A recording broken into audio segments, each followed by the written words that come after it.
Ako kay male adult nga miyembro nga naghatod og harina sa mga tindahan alang sa panginabuhi. Ang akong trabaho mao ang pagdiskarga sa dagko og gagmay nga mga sako sa harina gikan sa sakyanan ug i-display kini og maayo sa tindahan. Masayon kini alang sa duha ka tawo. Apan tungod kay ako ra ang nagbuhat niini, usahay kinahanglan na akong dili mokaon. Sa kadugayan, nanajud ko'y nakauban na katrabaho nga sama sa edad sa akong manghod. Mapasalamaton kaayo ko nga makapuli-puli kami sa pagdrive ug naa ako'y kauban nga makaistorya samtang nagtrabaho. Apan, wala ka na magdugay. Usa ka adlaw ni ana, kami adunay daghang mga supply nga idiskarga gikan sa sakyanan. Hoy, mao nga maghulat ko dinhi. Gisulti kini sa akong kauban sa trabaho ug naglingkod lang sa lingkuranan sa atubangan. Unsa? Dili ba gyud siya motabang kanako sa pagdala niining tanang mga supply? Natingala kaayo ko ug naguol.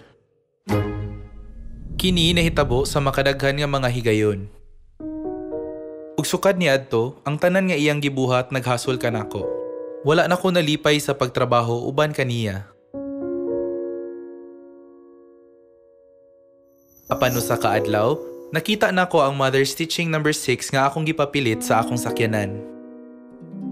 Bisan pa ang uban dili mo trabaho, matinud-anon kitang magtrabaho nga walay pagreklamo. Kung magtrabaho kita uban ng panghuna-huna sa tag-iya, mahimo kini nga malipayon ug masayon. Husto. Wala ako malipay tungod kay wala ako magtrabaho uban sa huna-huna sa tag-iya. Kaniadto, nahimo nako ang tanang buluhaton sa akong kaugalingon nga walay mga issue. Apan karon nasuko ako ug nagreklamo tungod kay wala ako tabangi sa akong kauban sa trabaho. Sa pagkatinuod, ang akong kauban sa trabaho nakatabang kanako sa daghang paagi. Apan tungod kay nasuko ako sa usa ka gamay nga butang, akong gitanaw ang tanan nga iyang gibuhat uban ang pagdumot. Sukad karon, magpasalamat nako sa bisag unsa nga buluhaton nga ihatag kanako, mutabang man o dili ang akong kauban sa trabaho ug magkugi ko sama sa panguna-una sa tag-iya.